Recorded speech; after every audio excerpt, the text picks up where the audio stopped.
जय जगन्नाथ नमस्कार। मु तपन तपन एस्ट्रोलॉजी को आपण को स्वागत। बिच्छा संक्रांति भगवान सूर्यनारायण चलित 2024 मसीहा नवेम्बर मास 16 तारिख शनिवार सकाळ 7:31 समय तुला राशि गोचर रे बिच्छा राशि रे प्रवेश करिवे। सूर्य अथवा रवि महाग्रह द्वादश राशिचक्र गोटे राशि अन्य राशि रे प्रवेश करिबा बा संक्रमण करने को संक्रांति कहा जाए। सूर्यंकर एही राशि परिवर्तन समग्र राशिचक्र उपरे प्रभाव पकाई थाए एवं प्रत्येक 12 गोटी राशि एही अवसर रे भिन्न भिन्न फल प्रदान करिथांती। आगकू ए संपर्क रे विशद भाव में जानिबा। एबे जानिबा बिच्छा राशि और बिच्छा संक्रांति संपर्क रे। द्वादश राशिचक्र अष्टम राशि है बिच्छा राशि। बिच्छा राशि अधिपति हेले मंगल महाग्रह। मंगल महाग्रहंकर बिच्छा राशि व्यतीत अन्य एक राशिकुंडली प्रथम राशि मेष राशि। बिच्छा राशि रे संक्रमण करने पूर्वर सूर्य तुला राशि रे प्राय 1 मास धरी अवस्थान करते।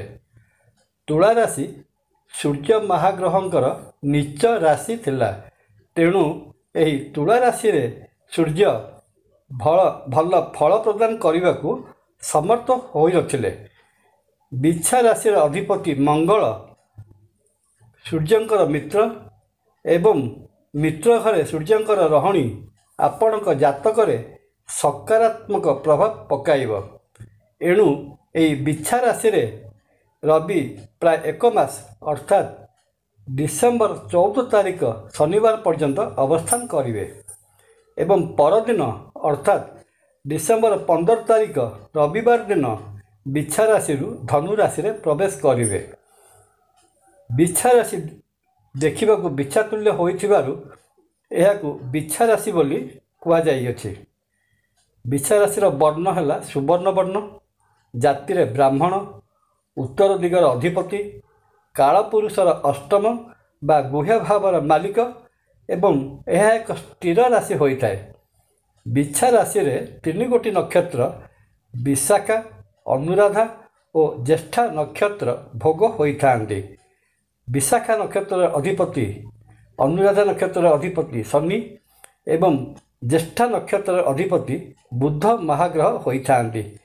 बिच्छा राशि रे सूर्यंकर गोचर बिच्छा राशि उपरे प्रभाव पकाइबाकु थिबा बेले एही समय रे बिच्छा राशि अधिपति मंगल एवं 3 गोटी नक्षत्र अधिपति यथाक्रमे बृहस्पति, शनि एवं बुध महाग्रहंकर प्रभाव मध्य बिच्छा राशि सहित अन्य राशि बा भाव उपरे मध्य अनुभूत हेब। एबे जानिबा एही बिच्छा संक्रांति मासरे राशिचक्र 12 गोटी राशि कौन फल प्रदान करने जाउछंती। मेष राशि अष्टम भाव में रवि महाग्रहंकर गोचर आपणक मन को अशांत करी रखिब। आय वृद्धि हेबार संभावना, गुप्त धन बा पोता धन मिल जापे। अधिक परिश्रम करेंगे किंतु आशानुरूप फल मिलिब नाही। धैर्य धरी कार्य कले सफलता मिलिबार संभावना। स्वास्थ्य ठीक रहिब नाही।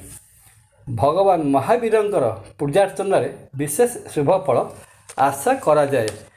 वृष राशि मन मध्यरे अहेतुक आशंका सृष्टि हेब। वाणिज्य व्यवसाय रे शत्रुता लागी रहिब। मित्र माने सहयोग करिवे नाही। स्वामी स्त्री मध्यरे मतभेद लागी रहिब। सरकारी चाकरी करुथिले सहयोगी माने को प्रति सतर्क रहिबे। अधिक परिश्रम करिबाकू पड़ी पारे। आपणक शृंखलित जीवन रे विशृंखला लागी रहिब। पाइबाकू थिबा सरकारी पाउना विलंबित हेब। पराक्रम रे हानि। स्वास्थ्य प्रति सजग रहंतु। बिच्छा संक्रांतिर विशेष शुभ फल पाइबा निमित्त ପ୍ରତ୍ୟହ ସୂର୍ଯ୍ୟୋଦୟ ସମୟରେ ଆଦିତ୍ୟ ହୃଦୟ ସ୍ତୋତ୍ର ପାଠ କରନ୍ତୁ। ମିଥୁନ ରାଶି, ଉଦ୍ୟୋଗରେ କାର୍ଯ୍ୟ ସିଦ୍ଧି ହେବ। ଧାଁ ଧପଡ଼ କରିବାକୁ ପଡ଼ିପାରେ, କିନ୍ତୁ କାର୍ଯ୍ୟରେ ସଫଳତା ମିଳିବ। ବାଣିଜ୍ୟ ବ୍ୟବସାୟ ଲାଭଜନକ ହେବ। ଚାକିରି କରୁଥିଲେ ପ୍ରମୋସନ୍ ବା ଭଲ ସ୍ଥାନକୁ ସ୍ଥାନାନ୍ତରର ଯୋଗ ଅଛି। ଆୟ ବୃଦ୍ଧି ହେବ। ଲାଗି ରହିଥିବା ଶତ୍ରୁ ପରାଜିତ ହେବେ। ପାରିବାରିକ ଶୃଙ୍ଖଳା ବଜାୟ ରହିବ। ସ୍ୱାସ୍ଥ୍ୟ ଠିକ୍ ରହିବ। ମିଥୁନ ରାଶି ଜାତ ବ୍ୟକ୍ତି ବିଛା ସଂକ୍ରାନ୍ତିର ବିଶେଷ ଶୁଭ ଫଳ ପାଇବା ପାଇଁ ପ୍ରତ୍ୟହ ବିଷ୍ଣୁ ସହସ୍ର ନାମ ପାଠ କରନ୍ତୁ। କର୍କଟ ରାଶି, ସେଲ୍ଫ କନଫିଡେଣ୍ଟ ବା ଆତ୍ମବିଶ୍ୱାସ ରହିଲେ ମଧ୍ୟ ମନ ମଧ୍ୟରେ ସର୍ବଦା ବିଭିନ୍ନ ବିଷୟରେ ଅଭାବବୋଧ ଲାଗି ରହିବ। ଧନପ୍ରାପ୍ତିର ସୁବର୍ଣ୍ଣ ସମୟ ଆସିପାରେ। ରାଜଦ୍ୱାରରେ ସମ୍ମାନିତ ହେବାର ସୁଯୋଗ ଆସିବ।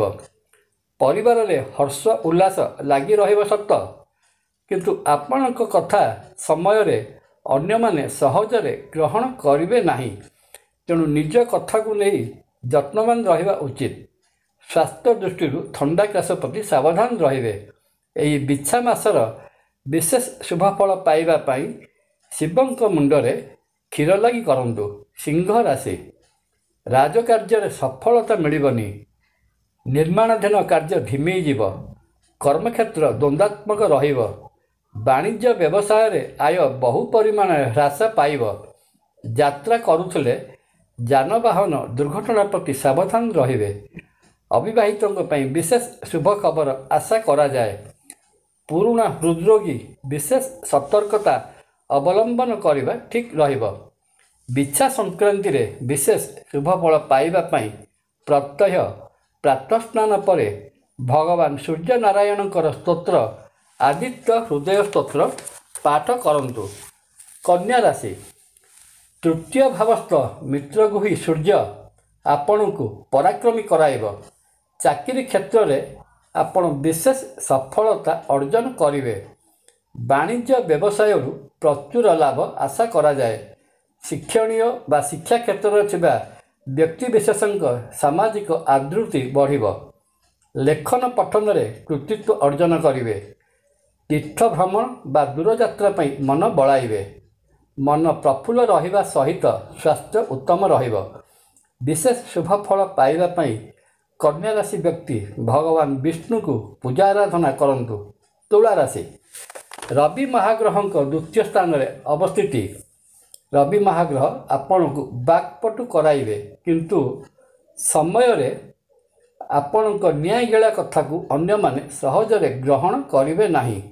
ରାଜଦ୍ୱାରରେ କାର୍ଯ୍ୟରତ ବା ଠିକାଦାରୀ କାର୍ଯ୍ୟରେ ଲିପ୍ତ ବ୍ୟକ୍ତିବିଶେଷଙ୍କର ପ୍ରଚୁର ଅର୍ଥ ଲାଭ ହେବ। ପାରିବାରିକ ଅନୁଶାସନ ରହିବ। ଭାଗ୍ୟୋନ୍ନତିର ରାସ୍ତା ଖୋଲିଯିବ, କିନ୍ତୁ ଅହେତୁକ କ୍ରୋଧରୁ ନିଜକୁ ରକ୍ଷା କରନ୍ତୁ, ନଚେତ୍ ହାଇ ବ୍ଲଡ଼ ପ୍ରେସର ଭଳି ସମସ୍ୟା ଦେଖାଯିବ। ତୁଳାରାଶି ଜାତ ବ୍ୟକ୍ତି ବିଛା ସଂକ୍ରାନ୍ତିର ଶୁଭ ଫଳ ପାଇବା ନିମନ୍ତେ ସଂକ୍ରାନ୍ତି ଦିନ ଦାନ ପୁଣ୍ୟ କରନ୍ତୁ। ବିଛା ରାଶି, ଲଗ୍ନ ଭାବସ୍ଥ ରବି ଆପଣଙ୍କୁ ତେଜିଆନ କରି ରଖିବ। ସମାଜର ସବୁ ସ୍ତରରେ ନେତୃତ୍ୱ ନେବେ। ଚାକିରି ବୃତ୍ତିରେ ଥିଲେ ଅନ୍ୟମାନେ ଆପଣଙ୍କ ଆଦେଶ ଅନୁସାରେ କାର୍ଯ୍ୟ କରିବେ। ରାଜନୀତିରେ ଥିଲେ ନିର୍ବାଚନରେ ବିଜୟ ଲାଭ ସୁନିଶ୍ଚିତ। ମାନସମ୍ମାନ ବଢ଼ିବ। ପାରିବାରିକ ଶୃଙ୍ଖଳା ରହିବା ସହିତ ମିତ୍ରମାନେ ସହଯୋଗର ହାତ ବଢ଼ାଇବେ। ତୀର୍ଥ ଭ୍ରମଣ ବା ପିକନିକ୍ ଯିବା ପାଇଁ ଉତ୍ତମ ସମୟ। ସ୍ୱାସ୍ଥ୍ୟ ଠିକ୍ ରହିବ। ସଂକ୍ରାନ୍ତି ଦିନ ବ୍ରାହ୍ମଣ ଓ ଜ୍ୟୋତିଷଙ୍କୁ ଅନ୍ନବସ୍ତ୍ର ଦାନରେ ଆପ୍ୟାୟିତ କରନ୍ତୁ। ଶୁଭ ଫଳ ପାଇବେ। ଧନୁ ରାଶି, ରାଜଦ୍ୱାରରେ ହେବାକୁ ଥିବା ରାଜକୀୟ କାର୍ଯ୍ୟ ବିଳମ୍ବିତ ହେବ। ସହଜ ଲାଗୁଥିବା କାର୍ଯ୍ୟ ପାଇଁ ବହୁତ ଧାଁ ଧପଡ଼ କରିବାକୁ ପଡ଼ିବ। ପିତ୍ତ ରୋଗର ଆଧିକ୍ୟ ହେତୁ ମୁଣ୍ଡ ଭ୍ରମ ହେଲା ପରି ଲାଗିବ। ଯାତ୍ରା ସମୟରେ ଦୁର୍ଘଟଣାର ସମ୍ଭାବନା ରହୁଛି। ମନ ମଧ୍ୟରେ ସର୍ବଦା ଅହେତୁକ ଭୟ ଲାଗି ରହିବ। ଆୟ ତୁଳନାରେ ବ୍ୟୟ ଅଧିକ ହେବାରୁ ଚିନ୍ତା ବଢ଼ିଯିବ। ସ୍ୱାସ୍ଥ୍ୟ ଭଲ ରହୁନଥିବାରୁ ଭଗବାନ ସୂର୍ଯ୍ୟନାରାୟଣଙ୍କର ପୂଜାର୍ଚ୍ଚନା କରନ୍ତୁ। ମକର ରାଶି, ରାଜକାର୍ଯ୍ୟରେ ଆଶାଠାରୁ ଅଧିକା ଅର୍ଥ ଆୟ ହେବ। ନୂତନ ଜାଗା ବାଡ଼ି ବା ଘର କିଣିବା ପାଇଁ ମନ ବଳାଇବେ। ନେତୃତ୍ୱ ନେବାର ସୁଯୋଗ ଆସିବ। ନିର୍ବାଚନରେ ବିଜୟ ଲାଭ ହେବ। ମାନ ସମ୍ମାନରେ ବୃଦ୍ଧି ହେବ। କାର୍ଯ୍ୟକ୍ଷେତ୍ରରେ ପ୍ରଶଂସାଭାଜନ ହେବେ। ଅବିବାହିତଙ୍କ ପାଇଁ ଭଲ ବିବାହ ପ୍ରସ୍ତାବ ଆସିବ। ତୀର୍ଥ ଭ୍ରମଣରେ ସପରିବାର ଯାତ୍ରା କରିପାରନ୍ତି। ସଂକ୍ରାନ୍ତି ଦିନ ବ୍ରାହ୍ମଣଙ୍କୁ ଅନ୍ନ ବସ୍ତ୍ର ଦାନ କରନ୍ତୁ। ସ୍ୱାସ୍ଥ୍ୟ ଭଲ ରହିବ। କୁମ୍ଭ ରାଶି, ଦଶମ ଭାବସ୍ଥ ଦିଗ୍ବଳୀ ରବି ଆପଣଙ୍କୁ ନିର୍ବାଚନରେ ବିଜୟ ଲାଭ ପ୍ରଦାନ କରିବ। ମାନ ସମ୍ମାନର ବିଶେଷ ବୃଦ୍ଧି ଘଟିବ। ନେତୃତ୍ୱ ନେବେ। ଚାକିରି ବୃତ୍ତିରେ ପ୍ରମୋସନ୍ ବା ମନୋନୀତ ଜାଗାକୁ ବଦଳି ଆଶା କରାଯାଏ। ଆୟ ଉତ୍ତମ ରହିବ। ବାଣିଜ୍ୟ ବେପାର ଠିକ୍ଠାକ୍ ଚାଲିବ। ପରିବାରରେ କର୍ତ୍ତାର ଭୂମିକା ନିର୍ବାହ କରିବେ। ସ୍ୱାସ୍ଥ୍ୟ ଉତ୍ତମ ରହିବ। ବିଛା ସଂକ୍ରାନ୍ତିର ବିଶେଷ ଶୁଭ ଫଳ ପାଇଁ ମହାବୀର ହନୁମାନଙ୍କର ପୂଜାର୍ଚ୍ଚନା କରନ୍ତୁ। ମୀନ ରାଶି, ସରକାରୀ ଚାକିରି ଖୋଜୁଥିବା ବ୍ୟକ୍ତିଙ୍କ ପାଇଁ ମାସଟି ବେଶ୍ ଅନୁକୂଳ ଫଳ ପ୍ରଦାନ କରିବ। ଉଦ୍ୟୋଗରେ ସ୍ୱଳ୍ପ କାର୍ଯ୍ୟ ସିଦ୍ଧି ହେବ। ମାମୁଁ ବା ମାତୁଳମାନଙ୍କ ସହଯୋଗରୁ ଜାଗାବାଡ଼ି କିଣିପାରନ୍ତି। ବାଣିଜ୍ୟ ବ୍ୟବସାୟରୁ ପ୍ରଚୁର ଧନ ଲାଭ ହେବ। ପରିବାରରେ ମାଙ୍ଗଳିକ କାର୍ଯ୍ୟ ହେବାର ସମ୍ଭାବନା। ତୀର୍ଥ ଭ୍ରମଣ ବା ଦୂର ଭ୍ରମଣର ସମ୍ଭାବନା ଦେଖାଯାଉଅଛି, କିନ୍ତୁ ସ୍ୱାସ୍ଥ୍ୟଗତ ସମସ୍ୟା ଦେଖାଦେଇପାରେ। ସଂକ୍ରାନ୍ତି ଦିନ ଭଗବାନ ସୂର୍ଯ୍ୟନାରାୟଣଙ୍କ ଉପାସନା ସହିତ ସୂର୍ଯ୍ୟ ମହାଗ୍ରହଙ୍କର ସ୍ତବ ଆଦିତ୍ୟ ହୃଦୟ ସ୍ତୋତ୍ର ପାଠ କରନ୍ତୁ। ଭାରତୀୟ ସନାତନ ହିନ୍ଦୁ ଧର୍ମରେ ପ୍ରତ୍ୟେକ ସଂକ୍ରାନ୍ତି ବା ସୂର୍ଯ୍ୟଦେବଙ୍କର ଗୋଟିଏ ରାଶିରୁ ଅନ୍ୟ ରାଶିକୁ ପ୍ରବେଶ ବିଶେଷ ଗୁରୁତ୍ୱ ବହନ କରିଥାଏ। ଏହି ସଂକ୍ରାନ୍ତି ଦିନଟିରେ ପ୍ରାତଃସ୍ନାନ ସାରି ସୂର୍ଯ୍ୟ ଉପାସନା ଓ ଦାନ ପୁଣ୍ୟରେ ବହୁତ ମହତ୍ତ୍ୱ ରହିଥାଏ। ଏହି ଦିନ ଏହିସବୁ କାର୍ଯ୍ୟ କଲେ ଶରୀର ଆରୋଗ୍ୟ ଲାଭ ହେବା ସହିତ ସମସ୍ତ ମନସ୍କାମନା ପୂର୍ଣ୍ଣ ହୋଇଥାଏ ଏବଂ ଭଗବାନ ସୂର୍ଯ୍ୟନାରାୟଣଙ୍କ ଆଶୀର୍ବାଦରୁ ଧନଧାନ୍ୟ ଲାଭ ହୋଇ ସାଂସାରିକ ଜୀବନ ସୁଖପ୍ରଦ ହୋଇଥାଏ। ଜୟ ଜଗନ୍ନାଥ। ଭିଡ଼ିଓଟି ଭଲ ଲାଗିଲେ ଲାଇକ୍, କମେଣ୍ଟ ଓ ସବସ୍କ୍ରାଇବ୍ କରିବା ପାଇଁ ଅନୁରୋଧ। ନମସ୍କାର। ତପନ।